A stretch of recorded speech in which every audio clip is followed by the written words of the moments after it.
and the like, people don't always make it all the way. And mountain climbing itself is fraught with pitfalls and often ends in failure.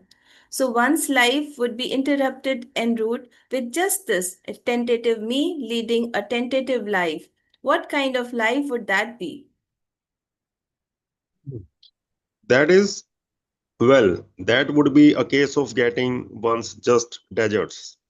So I did not have the ability, or I did not have the physical strength to climb a mountain, or I was not lucky, or I lacked the skill. That's all. Yes, that is a reality I am prepared to accept. Adlerian psychology has a different standpoint. People who think of life as being like climbing a mountain are treating their own existence as lines, as if there is a line that started the instant one came into this world and that continues in all manner of curves of varying sizes until it arrives at the summit and then at long last reaches its terminus, which is death. This conception, which treats life as a kind of story, is an idea that links with Freudian etiology, the attributing of causes, and is a way of thinking that makes the greater part of life into something that is en route. Well, what is your image of life? Do you treat it as a link?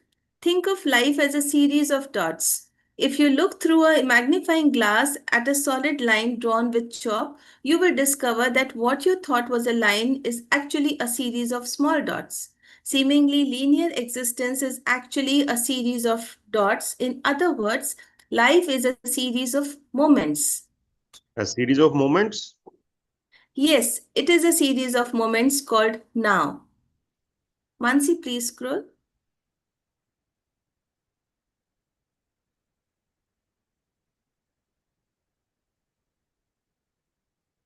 Yes, it is a series of moments called now. We can live only in the here and now.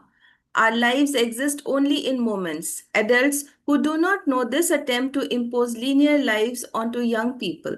Their thinking is that staying on the conventional tracks, good university, big company, stable household, is a happy life. But life is not made up of lines or anything like that. So there is no need for life planning or career planning? If life were a line, then life planning would be possible. But our lives are only a series of dots. A well planned life is not something to be treated as necessary or unnecessary as it is possible, impossible. Oh, nonsense. What an absurd idea. Live like you are dancing. What is wrong with it? Your argument not only denies the making of plans in life, it goes so as far as to deny even making efforts. Take for example, the life of someone who has dreamed of being a violinist ever since childhood and who after years of strict training has at long last become an active member in a celebrated orchestra. Or another life, one of intense studies that successfully leads to the passing of the bar examination and becoming a lawyer. Neither of these lives would be possible without objective and plans. So, in other words, like mountain climbers aiming to reach that mountain top, do sorry, they have preserved on their path. Of course, But is that really the case? Isn't it that these people have lived each and every instant of their lives here and now? That is to say, rather than living lives that are en route, they are always living here and now. For example, the person who had dreams of becoming a violinist was always looking at pieces of music and concentrating on each piece and on each and every measure and note. would they attain their objectives that way? Think of it this way: life is a series of moments which one lives as if one were dancing right now, around and around each passing instant. And when one happens to survey one's surroundings, one realizes, I guess I have made it this far. Among those who have danced the dance of the violin, there are people who stay the course and become professional musicians. Among those who have danced the dance of the bar examination. There are people who become lawyers. There are people who have danced the dance of writing and become authors. Of course, it also happens that people end up in entirely different places, but none of these lives come to an end en route. It is enough if one finds fulfillment in the here and now one is dancing. It is enough if one can dance in the now. Yes, with dance, it is the dancing itself that is the goal, and no one is concerned with arriving somewhere by doing it. Naturally, it may happen that one arrives somewhere as a result of having danced. Since one is dancing, one does not stay in the same place, but there is no destination. A life without a destination? Who ever heard of such a thing? Who would acknowledge such an unsteady life that bends whichever way the wind blows? The kind of life that you speak of, which tries to reach a destination, may be termed as kinetic or dynamic life. By contrast, the kind of dancing life I am talking about could be called an energial, actual life state life. Kinetic, energial, Let's refer to Aristotle's explanation. Ordinary motion, which is referred to as kinesis, has a starting point and an end point. The movement from the starting point to the end point is optimal if it is carried out as efficiently and as quickly as possible. If one can take an express train, there is no need to ride the local one that makes every stop. in other words, if one's destination is to become a lawyer, it is best to get there as quickly and as efficiently as one can. Yes, and the road one takes to get to that destination is in the sense that one's goal has not yet been reached incomplete. This is kinetic life. Because it is halfway. That's right. Energia, on the other hand, is a kind of movement in which what is now forming is what has been formed. What is now forming is what has been formed. One might also think of it as movement in which the process itself is treated as the outcome. Dance is like that, and so is a journey. Ah, I'm getting confused. What is this about a journey? What kind of goal is the act of going on a journey? Suppose you are going on a journey to Egypt. Would you try to arrive at the Great Pyramid of Giza as efficiently and quickly as possible and then head straight back home by the shortest route?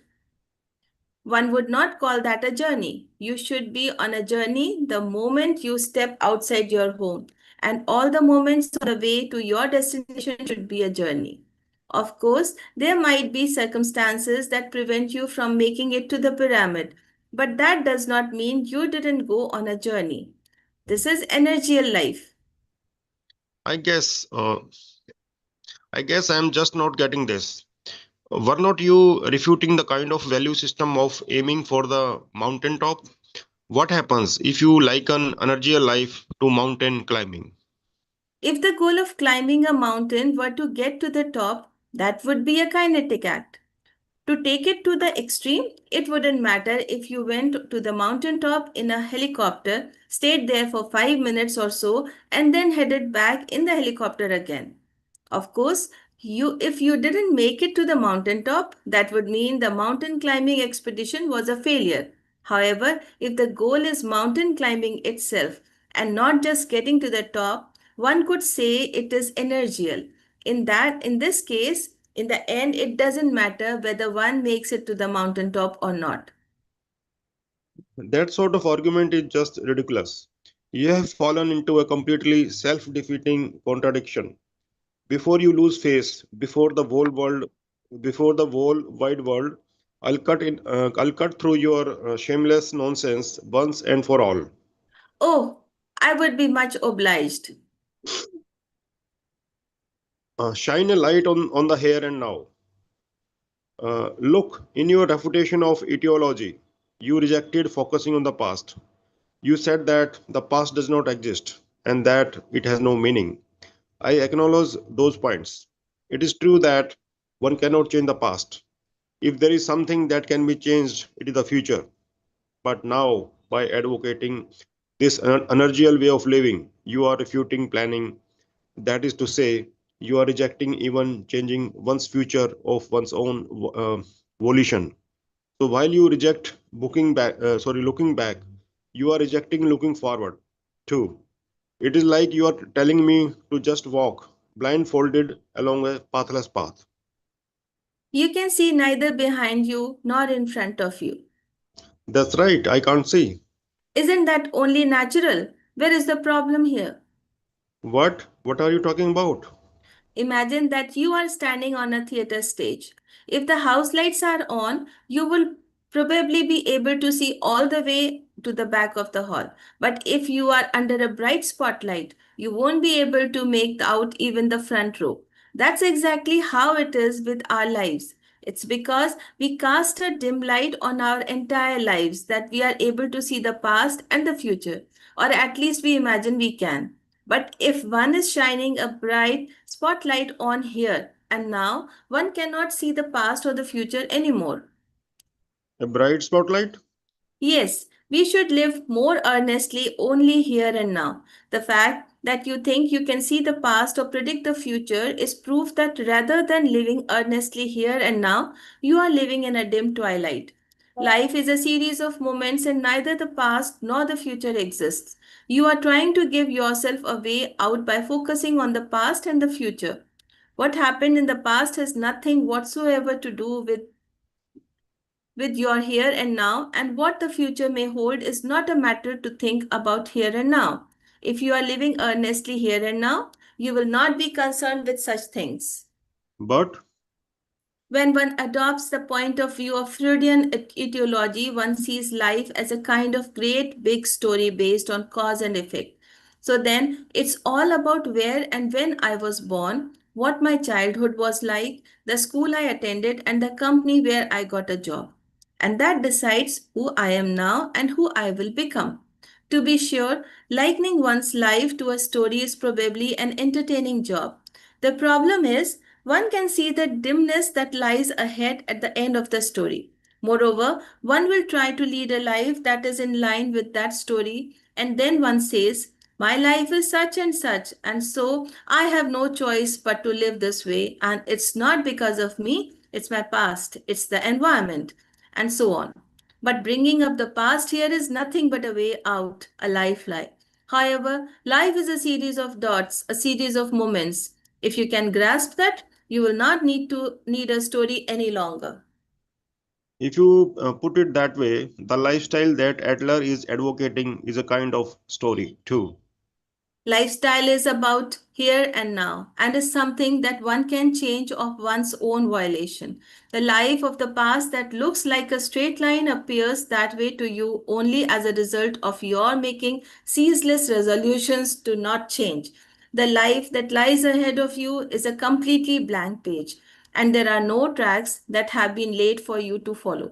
There is no story here. But that is just living for the moment, or worse, a vicious hedonism.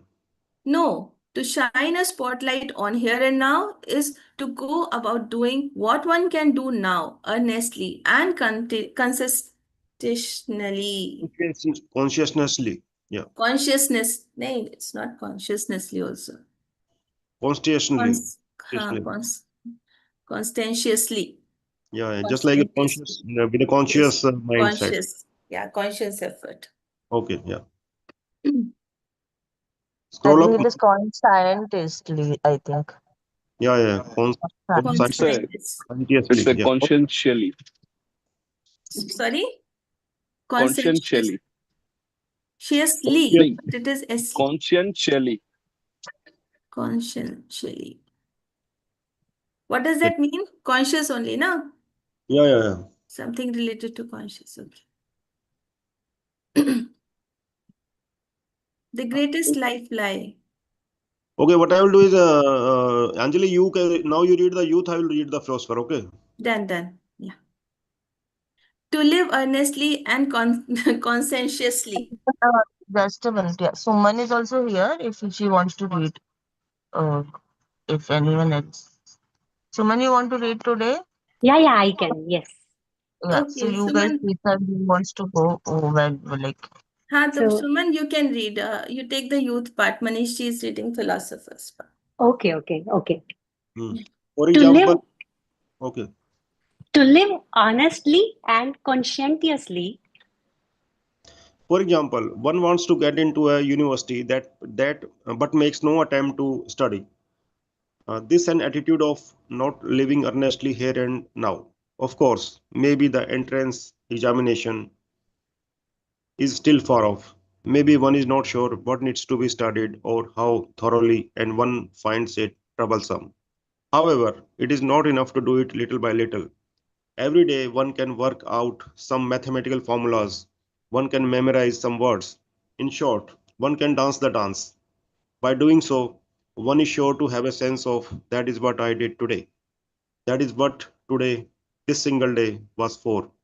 Clearly, today is not for an entrance examination in the distant future. And the same thing would hold true for your father too.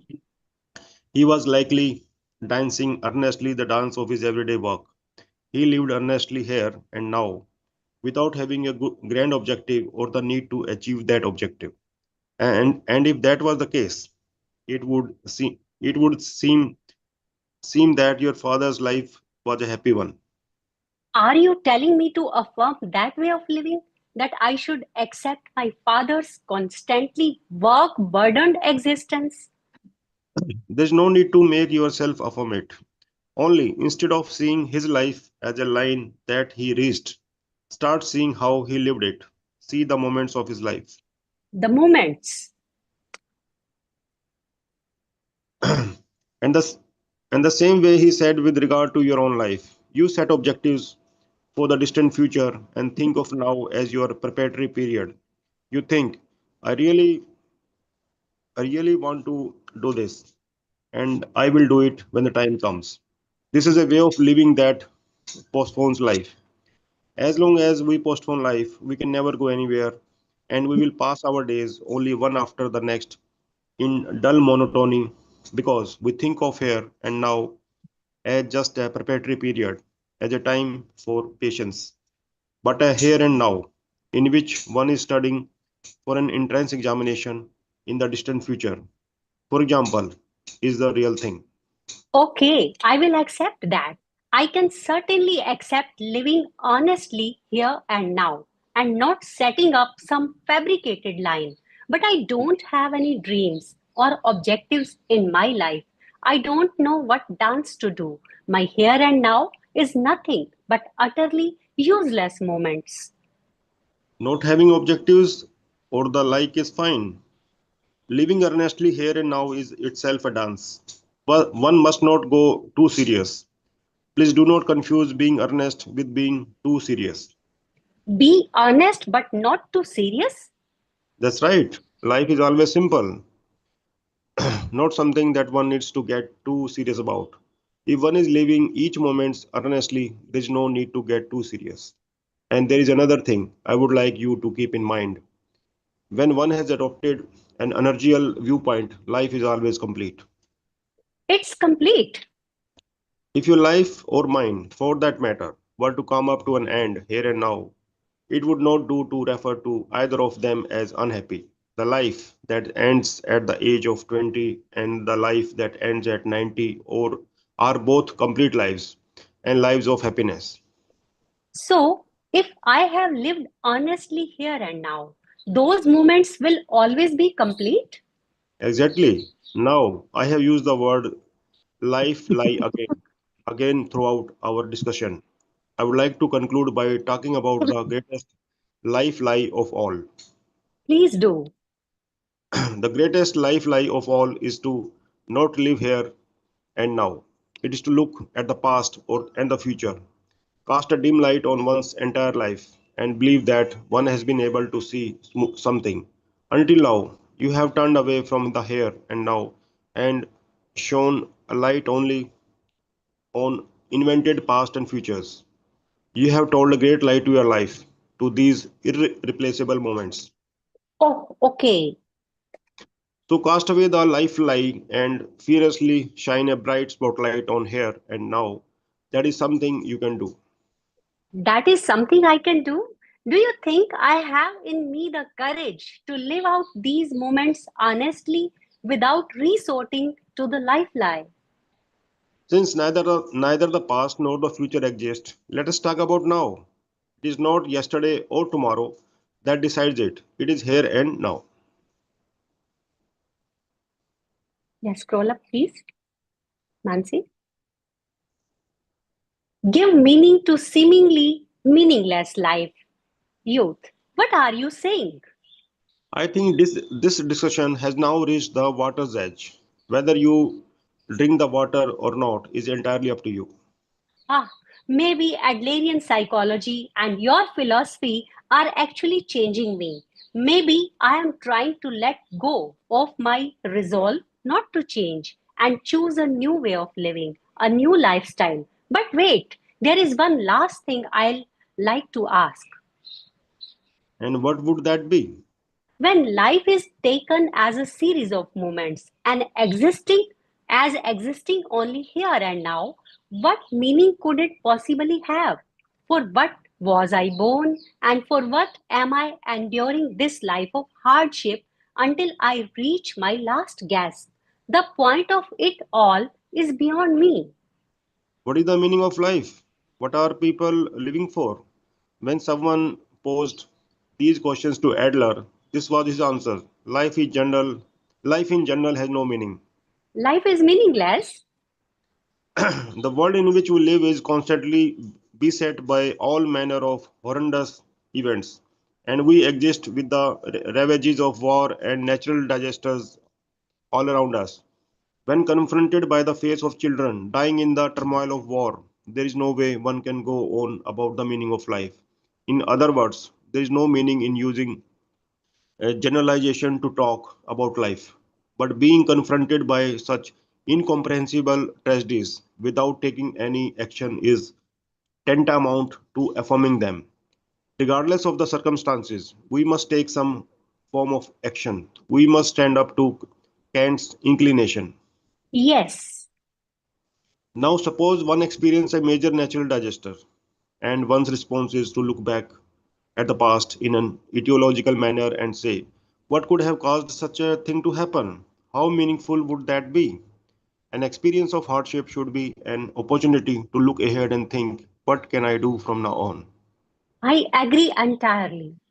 And Adler, being having stated that life in general has no meaning, then then continues, whatever meaning life has must be assigned to it by the individual. Assigned to it by the individual? What does that mean? During the war, my grandfather was firebombed and his face was severely burned. In every way, it was a horrendous and inhuman event.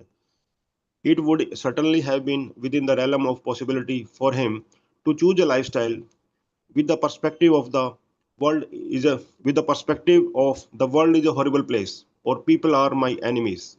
However, when my grandfather rode the train on visits to the hospital, there were always other passengers who would give up their seats for him. This is something I heard about through my mother, so I do not know how he actually felt. But this is what I believe. My grandfather chose a lifestyle with the perspective of with the perspective of people are my comrades and the world is a wonderful place. That is exactly what Adler is pointing to when he says whatever meaning life has must be assigned to it by the individual. So life in general has no meaning whatsoever, but you can assign meaning to that life, and you are the only one who can assign meaning to your life. Then please tell me, how can I assign proper meaning to a meaningless life? I do not have the confidence yet. You are lost in your life. Why are you lost? You are lost because you are trying to choose freedom. That is to say, a path on which you are not afraid of being disliked by others and you are not living others' lives. A path that is yours alone. Mansi, scroll up. That's right. I want to choose happiness and choose freedom. When one attempts to choose freedom, it is only natural that one may lose one's way. At this juncture, Adrian psychology holds up a guiding star as a grand compass pointing to a life of freedom. A guiding star? Just like the traveler who relies on the North Star, in our lives, we need a guiding star. That is the Adrian psychology of thinking. It is an expensive ideal that says, as long as we do not lose sight of this compass and keep on moving in this direction, there is happiness. Where is that star? It is contribution to others. Contribution to others? Who? Contribution to others. No matter what, no matter what moments you are living, or if there are people who dislike you, as long as you do not lose sight of the guiding star of I contribute to others, you will not lose your way and you can do whatever you like. Whether you are disliked or not, you pay it no mind and live free. If I have the star of contribution to others high in the sky above me, I will always have happiness and comrades by my side. Then let's dance in earnest the moments of the here and now and live in the earnest. Do not look at the past and do not look at the future. One lives each complete moment like a dance. There's no need to compete with anyone, and one has no use for destinations. As long as you are dancing, you will get somewhere. A somewhere that no one else knows. That's the nature of energy life. If I look back, if I look back on my own life up to now, no matter how I try, I will never arrive at a satisfactory explanation as to why I am here and now. Though at one time the study of Greek philosophy was my focus, before long I took up the study of Adrian psychology in tandem with it, and here I am today, deep in conversation with you, my irreplaceable friend. It is the result of having danced the moments. That is the only way to explain it. When you have danced here and now, in earnest and to the full, that is what the meaning of your life will become clear to you. It will. I believe you. Yes, please believe. Through my many years living with Adler's thought, there is something I have noticed. And what that is? It is that the power of one person is great, or rather, my power is immeasurably great. What do you mean? Well, in other words, if I change, the world will change. This means that the world can be changed only by me and no one else will change it for me. The world that has appeared to me since learning of the Eldrian psychology is not the world I once knew. If I change, the world will change. No one else will change the world for me. Can you scroll up, Mansi?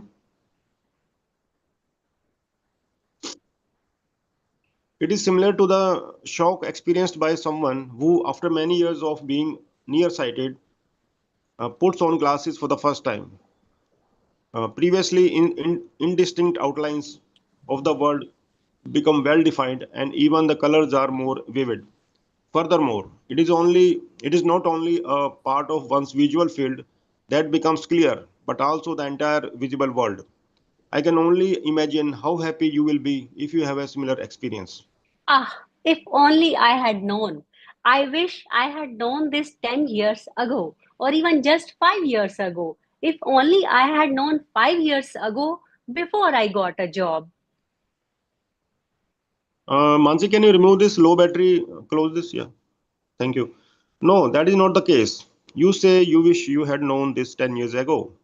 It is because Adler's thought resonates with you now that you are thinking this.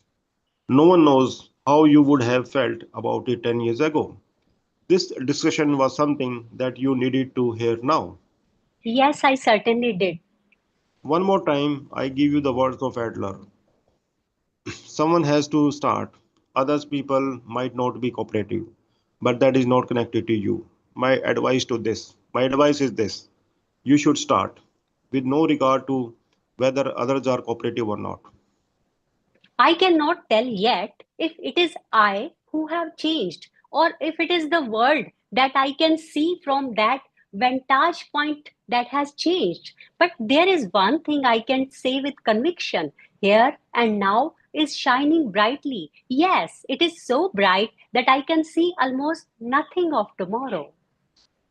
I believe that you have drunk the water. So, young friend, Who walks ahead? Shall we walk together? I believe you too. Yes, let's walk together and thank you for all your time. Thank you too. I hope you will not mind if at some point I visit you here again. Yes, as an irreplaceable friend, and I won't be saying anything more about taking apart your arguments. Aha, at last, you have shown me a young person's smile. Well, it is quite late already. Let us pass our own nights and greet the new morning. The young man already tied his shoelaces and left the philosopher's house. On opening the door, he found a snowy scene spread out before him. The full moon is floating from obscured, illuminating the shimmering whiteness at his feet. What, what clear air! What dazzling light! I am going to tread on this fresh snow and take my first step. The young man drew a deep breath, rubbed the slight stubble on his face, and murmured emphatically, "The world is simple and life is too."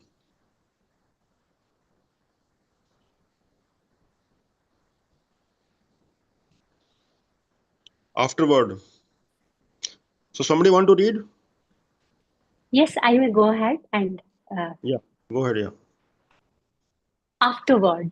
In life, there are encounters in which a book one happens to pick up one day ends up completely altering one's landscape the following morning. It was the winter of 1999, and I was a youth in my 20s when I had the great fortune of encountering such a book at a bookshop in Ikebukuro. This was Ishiro Kishimi's Adora Shringaku Newmoon Introduction to Adlerian Psychology. Here was a form of thought profound in every way, yet conveyed in simple language that seemed to overturn our accepted wisdoms at the very roots. A Copernican revolution that denied trauma and converted etiology into teleology. Having always felt something unconvincing in the discourses of the Freudians and Jungians, I was affected very deeply. Who was this Alfred Adler? How had I never known of his existence before?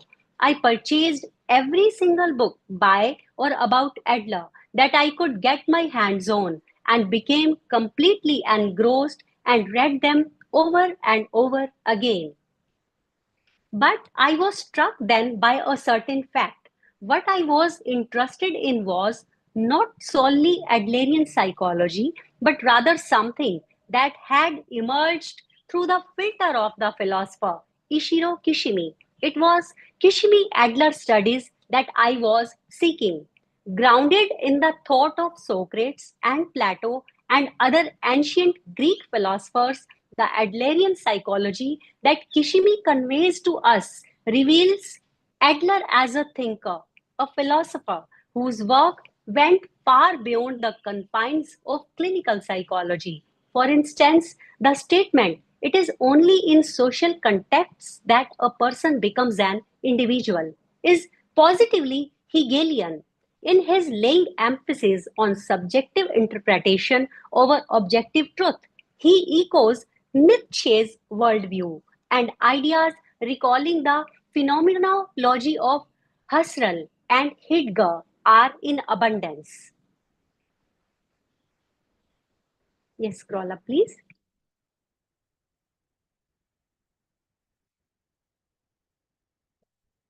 Adlerian psychology, which draws inspiration from these philosophical insights to proclaim all problems are interpersonal relationship problems.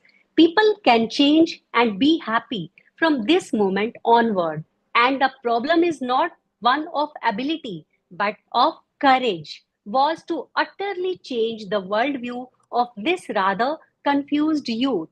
Nevertheless, there was almost no one around me who had heard of Adlerian psychology. Eventually, it occurred to me that I would like to make a book someday with Kishimi that would be a definitive edition of Adlerian psychology. Kishimi Adler studies, and I contacted one editor after another and waited impatiently for the opportunity to arise. It was in March 2010 that I was at last able to meet with Kishimi, who lives in Kyoto.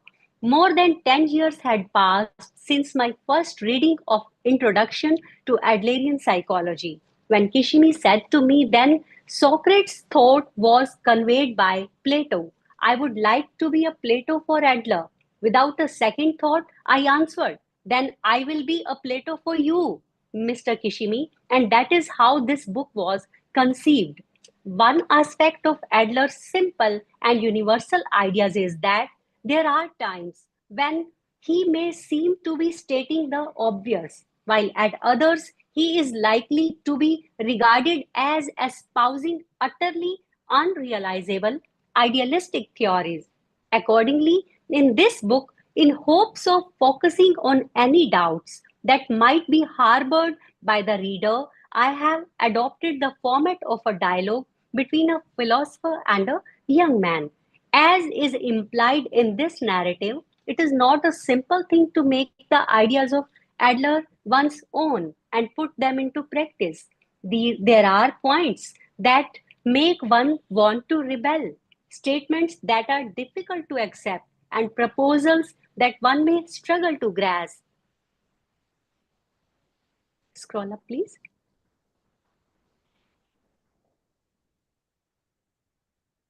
As is implied in this narrative, it is not simple thing. Accordingly, in this book, in hopes of focusing on any doubts that might be harbored by the reader, I have adopted the format of a dialogue between a philosopher and a young man. As is implied in this narrative, it is not simple thing to make the ideas of Adler one's own and put them into practice. There are points that make one want to rebel, statements that are difficult to accept, and proposals that one may struggle to grasp. But the ideas of Adler have the power to completely change a person's life, just like they did me over a decade ago. Then it is only a question of having the courage to take a step forward. In closing, I would like to express my deep gratitude to Ishiro Kishimi, who never treated me as a disciple, even though I was much younger than he, but he met me fortnightly as a friend, to the editor Yoshifumi Kakishi for his steadfast and unstinting support at every step of the way. And last but not least, to all the readers of this book, thank you very much. Fumite Koga. More than half a century has passed since the death of Adler, and the times still cannot catch up with the freshness of his ideas. Though compared to Freud or Jung, the name Adler is little known in Japan today. Adler's teachings are said to be communal quarry that anyone can excavate something from. And though his name often goes unmentioned, the influence of his teachings has spread far and wide.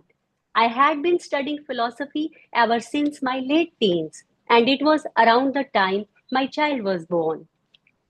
When I was in my early 30s that I first encountered Adlerian psychology, eudaimonic theory, which investigates the question, what is happiness, is one of the central themes of Western philosophy. I had spent many years pondering this question before I attended the lecture where I first learned of Adlerian psychology. On hearing the lecturer declare from his podium, those who have listened to my talk today will be able to change and be happy from this moment onward. I felt repulsed, but at the same time, it dawned on me that I had never thought deeply about how I myself can find happiness, and with notion that finding happiness itself was perhaps easier than I had imagined. I took an interest in Adlerian psychology. In this way, I came to study Adlerian psychology side by side with philosophy. I soon realized, however, that I could not study them separately as two distinct fields. For instance, the idea of teleology far from being something that appeared suddenly in Adler's time, is present in the philosophy of Plato and Aristotle. It became clear to me that Adlerian psychology was a way of thinking that lay in the same vein as Greek philosophy. Scroll up, please.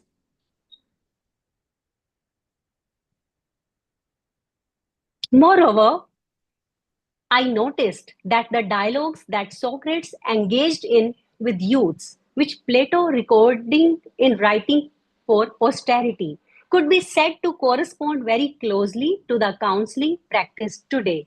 Though many people think of philosophy as something difficult to understand, Plato's dialogues do not contain any specialized language. It is strange that philosophy should be something that is discussed using words understood only by specialists, because in its original meaning, philosophy refers not to wisdom itself, but to love of wisdom. And it is the very process of learning what one does not know and arriving at wisdom that is important. Whether or not one attains wisdom in the end is not an issue. A person reading Plato's dialogues today may be surprised to find that the dialogue concerning courage, for instance, ends without arriving at any conclusion. The youths engaged in dialogues with Socrates never agree with what he says at the outset. They refute his statements thoroughly.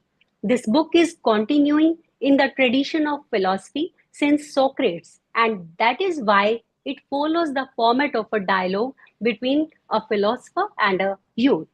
Upon learning of Adlerian psychology, which is another philosophy, I became dissatisfied with the way of living of the researcher who only reads and interprets the writings of his. Yeah, scroll up, please. Predecessors. I wanted to engage in dialogues in the way that Socrates did, and eventually I began to practice counseling at psychiatry clinics and other venues. In doing so, I met many youths. All of these youths wanted to live sincerely, but many of them were people who had been told by worldly, jaded elders to be more realistic and were on the verge of giving up on their dreams.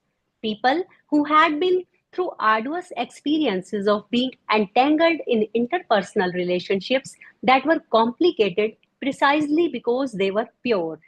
Wanting to live sincerely is an important thing, but it is not enough on its own. Adler tells us that all problems are interpersonal relationship problems. But if one does not know how to build good interpersonal relationships, one may end up trying to satisfy other people's expectations and unable to communicate out of fear of hurting other people. Even when one has something to assert, one may end up abandoning what one really wants to do. While people may certainly be popular among those they know, and not many people will dislike them perhaps, they will end up being incapable of living their own lives. To a young person like the youth in this book, who has many problems and has already had a harsh awakening to reality, the views put forward by this philosopher that this world is a simple place and that anyone can be happy from this day onward may come as a surprise. My psychology is for all people, says Adler, and dispensing with specialized language, much as Plato did, he shows us specific steps for improving our interpersonal relationships.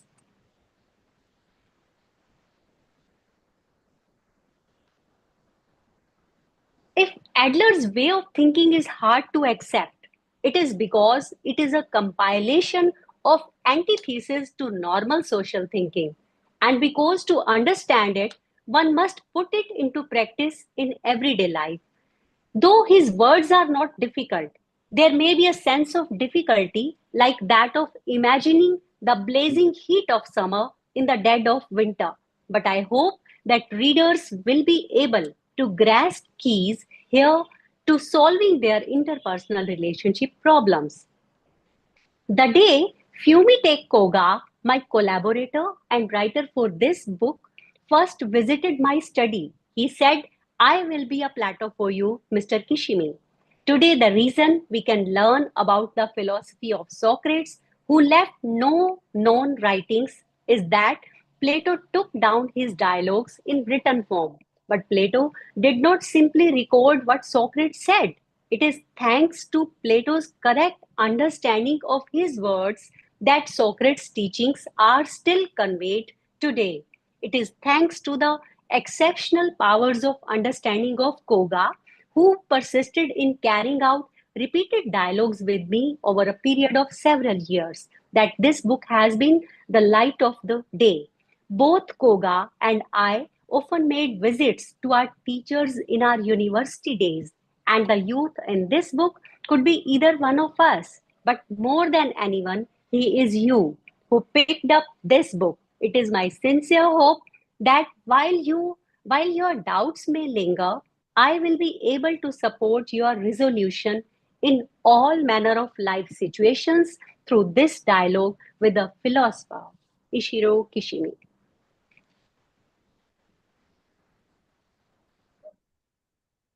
I think it's completed here. Yeah, is this also to be read? I No, these think are the this we can restrictions have a also. self-paced. Yeah, this I think we should have a self because this will be very personal to everyone. And I think reading them all together of all the 12 chapters will also not make us a lot of a sense, right?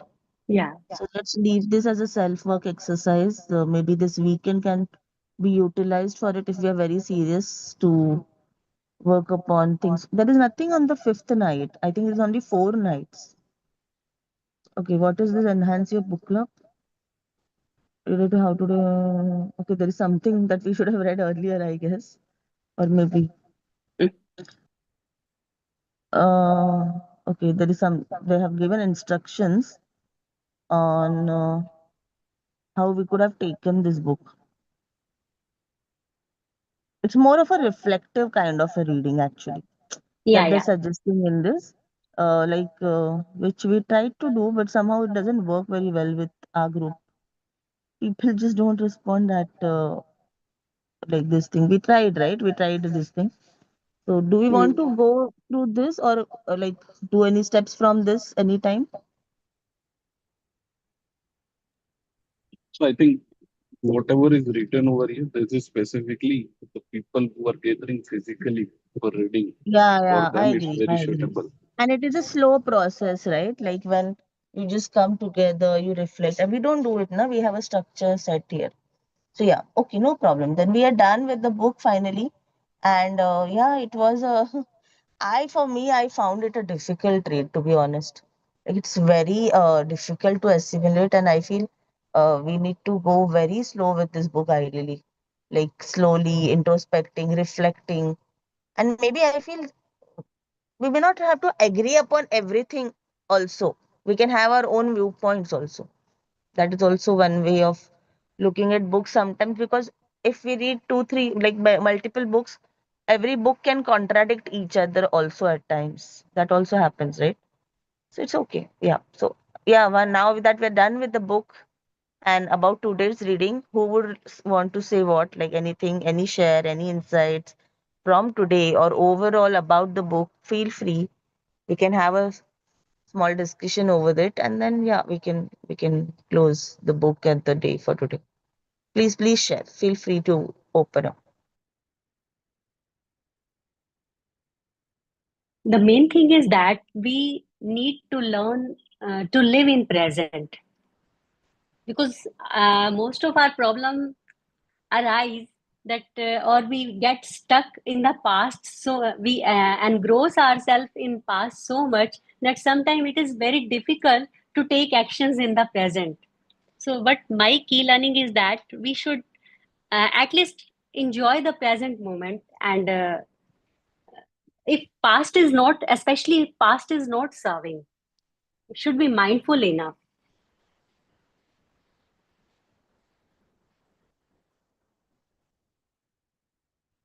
So that is live Yes, like we totally. are And dancing. the Yeah. book And the book started also na, with that, like, ki, it's basically one way of saying it in a simpler language is also don't be a victim, or don't stay in that victimization of whatever has happened in your past. Yeah, That is also one way I thought of it as we read yeah. through. We have to put our spotlight on here and now, not on past or future. Yeah, and even in today's example, today's reading, he mentioned about the mountain climbing and all those examples. They were also like about, as we understand, like enjoying the journey rather than like working, like looking forward to the destination, right? The destination definitely helps us, I feel, in the direction of where to go and what to go, or like where we are going. But he talked about living like the same things, right? Anyone Yes. started with the power of now by any chance? Like, Yes, I have read the introduction and started first chapter. oh, I have okay. also Do started. share, do keep sharing something in the group, your insights, anything, so people also get encouraged, because we have not shared any plan as such. Ideally, I don't know if we should be sharing a plan for that group, but for that book particularly. But since some people have asked for it, I don't know. But I'm not sure. Mansi, if some structure will be there, we will be more motivated to share, and some sort of should be there that we are gathered or But ideally, the present. idea was to go with our own pace, right? Like if we put a structure, like what can we put? Like just read chapter two, one today, two today, something like that we can put. Now, but then everyone will have to follow the same pace. That's my confusion over there actually. Like if I put a Mhm. structure, then it will go by one pace, right? So if any ideas you guys can suggest for that also, that is okay. I can So I ideally have what something in I was mind, expecting Mansi. in the I will beginning. share with you. Okay, okay, please do. I was thinking that we will just read and we will keep sharing. Like for example, if someone when we meet in a one week period or 2 weeks period, like if someone has read just one chapter, but some other person has read two, three chapters, we can share whatever we like or whatever we can. Mainly, how are we experiencing the book? That is what I wanted. Like, or any personal experiences as we read through the book, something like that. Okay, but let's see. I'll try to put in something. I had this thing in mind where I can just share that, uh, like a rough plan to follow, so that we finish it in a set of days as such with some flexibility.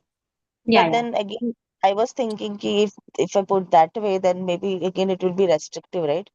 For everyone to read it that way. Let's see what we can do. I also got very busy with something, some other things, so I couldn't put it. So let's see how we'll start doing it. So, yeah, so the point was bringing that up was that basically in that also it's the same thing, right? Like living in the moment. Hmm. Power of Now is the whole book on that. So yeah, so that's what I was just replying. Good morning to all. Hi Pranavi, good Yeah, morning. hi, hi. Uh, One thing I have learned in today's reading, the author says that all the time being sincere is not a point. It's like, especially this interpersonal relationships and all, need a certain knack of it. In the sense, we shouldn't satisfy each and everything. Like be kind, don't hurt the other people.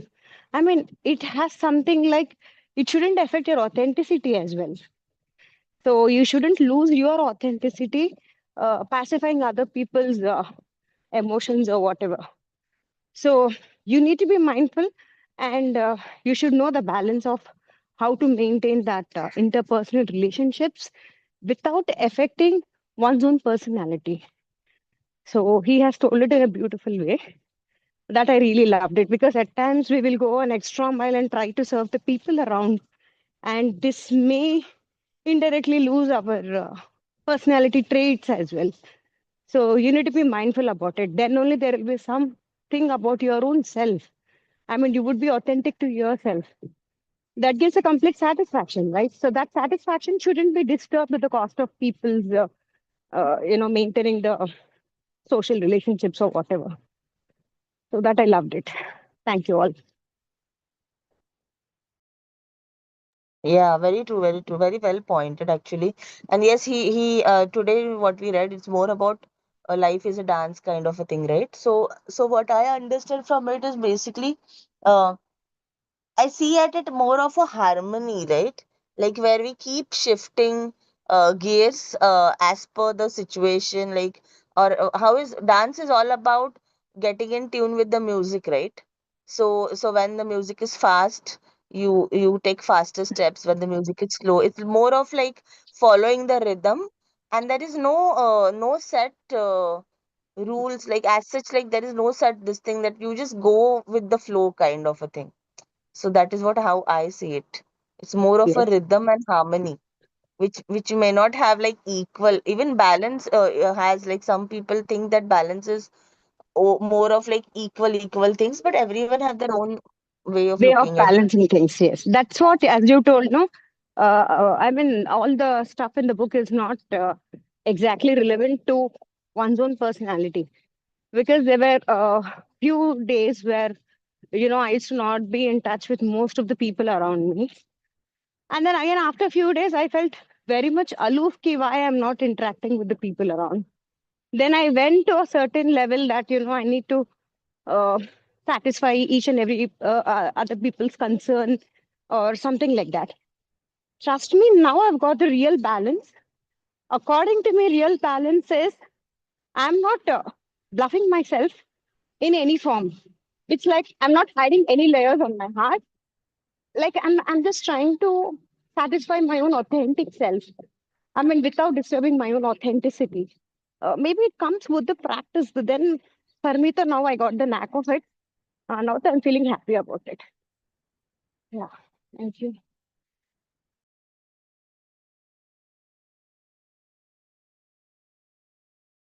Yeah, very well said. Yeah, actually, what this is my personal belief, which I have come to believe after a lot, like after a decade of maybe um a little bit of maturity over years. What I feel is life is about teaching us balance. So, or we can call it harmony, whatever we feel like. But it's all about learning that because, and I believe in this, and I also say this that even Gita talks about Bhagavad Gita talks about balance, and basically. If we see even the kind of people we attract in our life, situations we come through, they are actually bringing us to balance, and I feel like it's like a learning curve. So where if we go to any extreme, and we do go to extremes, where we understand, okay, this is also not the right way. Like for example, if someone, like for me myself, I would share my Exactly. Yes.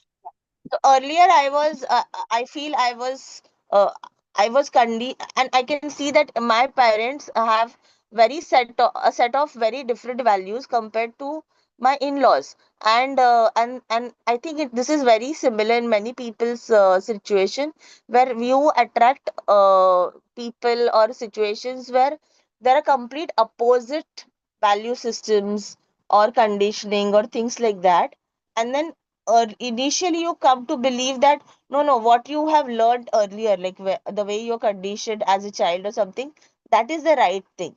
But then you see the other side of it, and then you feel that is wrong, but then later on you realize, as you go through life, you realize, oh, even this is right. Even the first side could be right wrong at some time, and eventually you learn that no, not this, any extreme is not right. You need to have a moderate point of it, so you should seek balance basically. So just to understand, just giving an example, like for example, if someone is too uh, kind or too what I would say. Like for example, I was more of a giver always, and then obviously I was taken advantage of and things like that, and I did learn from that. Okay, only giving is not always an option. So somewhere you also need to, and obviously, I feel that's a learning for everyone. Like so, many people I've seen who are just givers.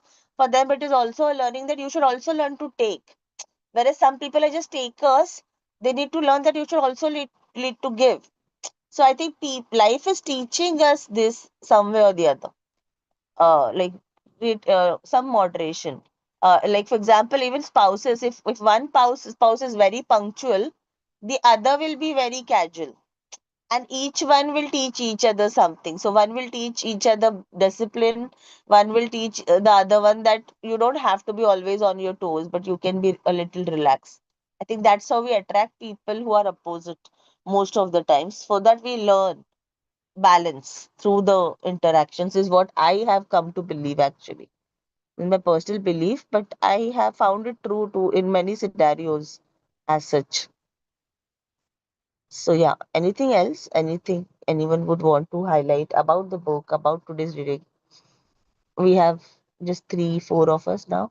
Anjali is also left a word. I did not see her leave actually. Viren, I saw. Okay. Yeah. If you don't have much to share, we can also call it a day. That's also okay. Anything else anyone wants to just share, highlight? As Nothing we much, know, and we'll be Uh, closing with this book today.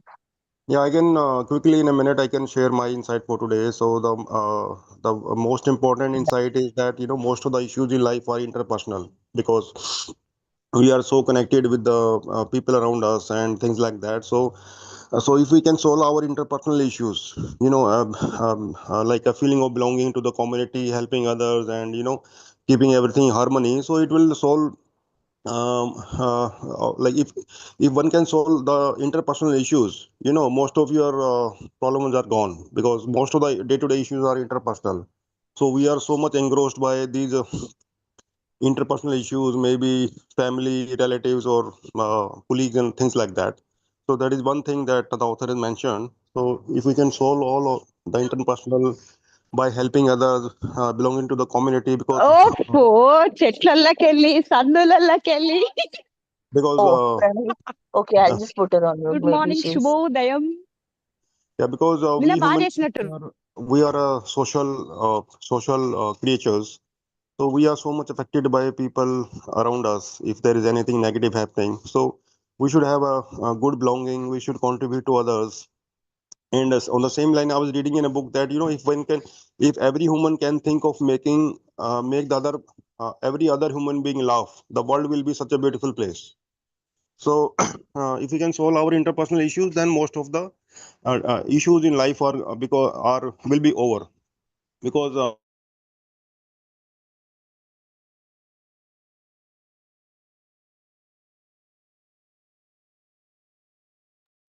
Hello, I can't hear you.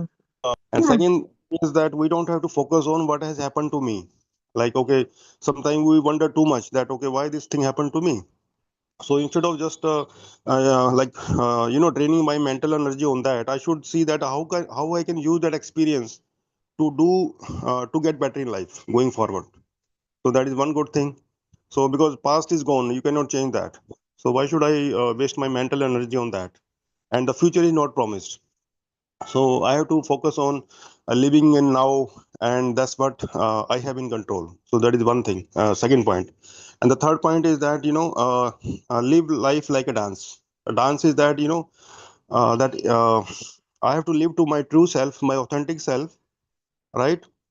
So whatever I'm doing, helping others or doing my day-to-day activities, I should be first, my priority has to be I have to be my authentic self, because if I'm at my authentic self, I am at peace with myself. If I'm at peace with myself, my body is at a complete harmony, my mind, my heart, and my emotions, they are in complete harmony. So if they're in complete harmony, I'm healthy, and in that only I can do my best. So I have to, in every situation, I have to be at my authentic self. That okay, uh, like like whatever is happening around me, I should be affected by that. So my focus has to be I have to live to my authentic self, and at the same time I have to do what I'm supposed to do, like what I wish to do by doing my day to day work, helping others, helping the society, community, and things like that.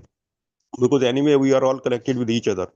Okay, that is another important point that I got it. And the most important thing was live life like a dance. That all your success, money, and other things will only matter only if you are at peace with yourself. And live life like a dance is that you are at peace with yourself. You are not worried about what is happening around you. As long as I'm doing my work consciously, right? With my love from my heart in a very conscious manner, true to myself, authentic to myself, and being honest to others. Then I'm living life like a dance. I'm not worried about that. Because as Mansi mentioned so many times that no human being was created by mistake. So we all have what we need to have, to live a happy and a good life. So it is only that, just to keep our mind healthy, body healthy, we do so many day-to-day activities, right? So keep our mind and body active. But in general, is all happiness is inside the mind. You don't need great money to be happy. You just need the right mindset. So all the that all the happiness start from inside, right? It is how I think. If I think positive, like a positive mindset, growth mindset, I can be happy and I can be peace with myself. So live life like a dance. Enjoy every day like it is your last day of your life. What would you do if you have, say that you have, this is your last day of your life, what you would love to do? Obviously you will love to do your best, living what you really love to do, right?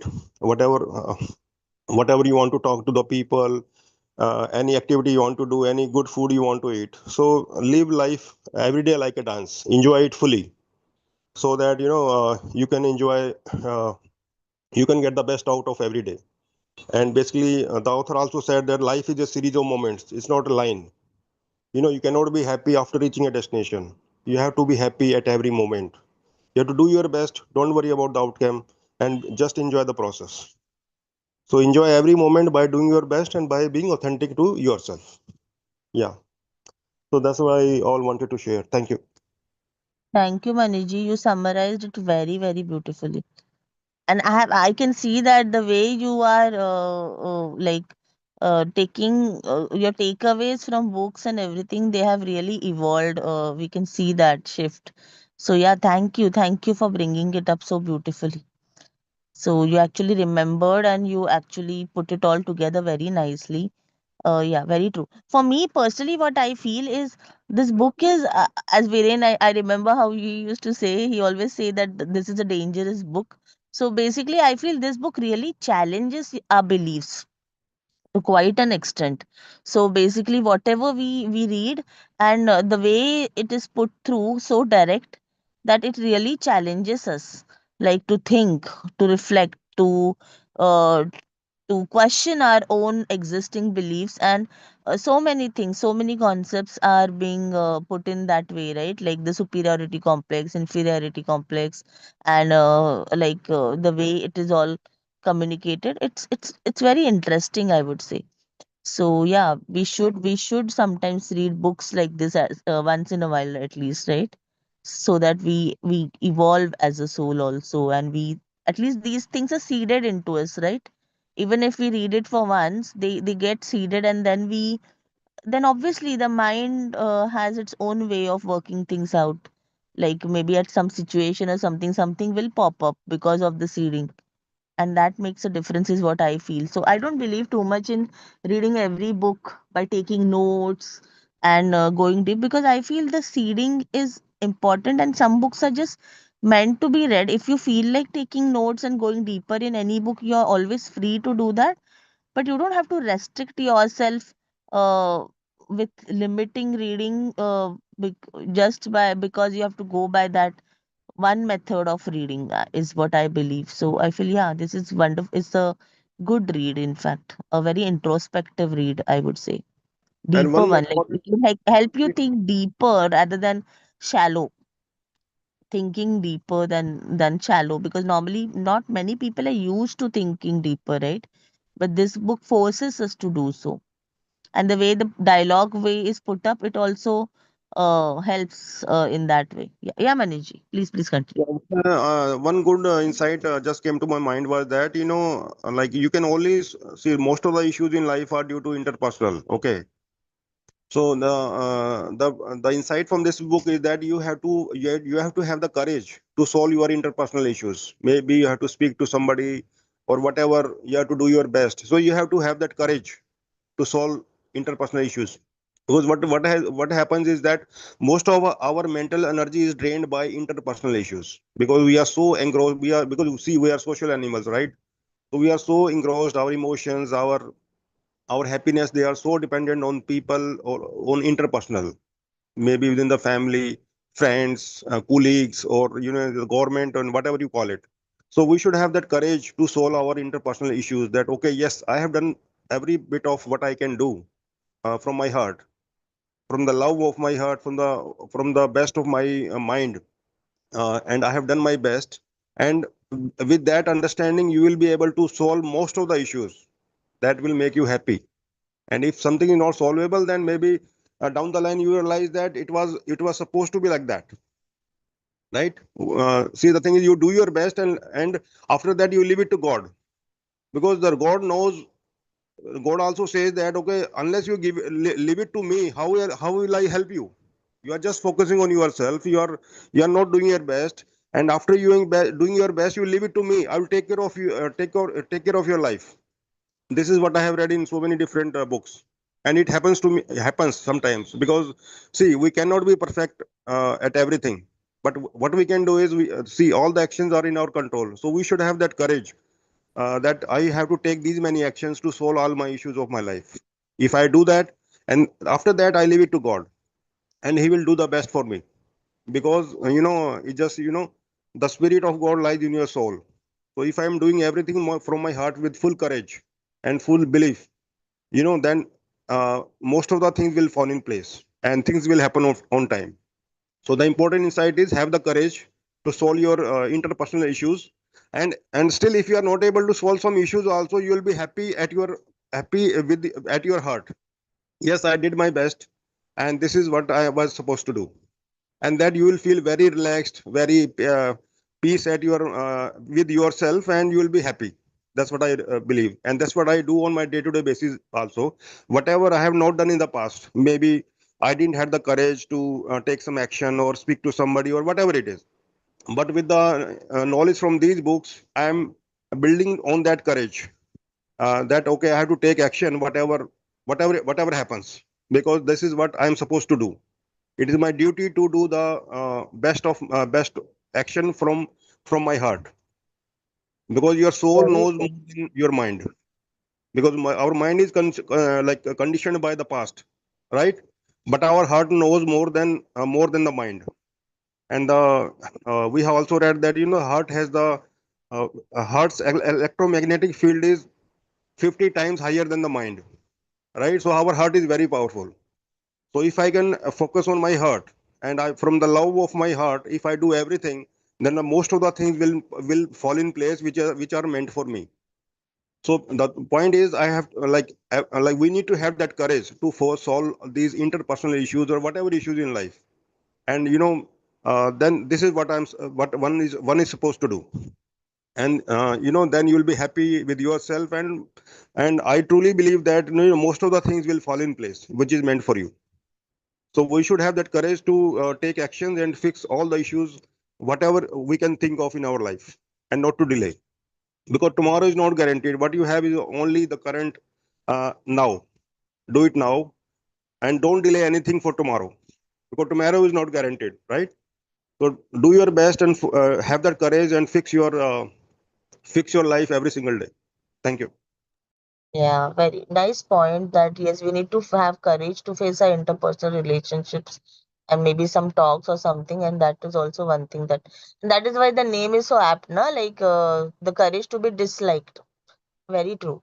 Because when you question things, you are quite possible of like being disliked, like how the youth does, right, with the philosopher. Yeah. Anything else, Suman, you want to add, or we can just call it a day and close it for today? Anything you want to add before we leave? Yeah, Any yeah, additional it's point? fine, fine, fine. Yeah, Okay, okay, done. Okay, yeah. yeah. Thank you then everyone. It was beautiful. Maniji beautifully summarized everything, and the way you have introspected and assimilated the essence of the book, that is amazing. Like, thank you for sharing that. If you would ever like to work on the summary or anything of it, feel free. We would love to read that out. So yeah, thank you, Manishji. Thank you, Yeah, everyone. Thank you, Suman. Bye bye. Take care. I'm just taking notes and I'll close it for today. Thank thank you. you. Th- See you all Thank you, on thank you. Monday Have a great evening. day to Happiness all. Project. Happy weekend. And maybe Monday, Deepa might take up happiness project for us because it's Okay. pending for the month of September, no? So Yeah. let's see. And then we'll take up some other book after that. Let's see. We'll go with a collective call. Bye. Thank you. Bye bye.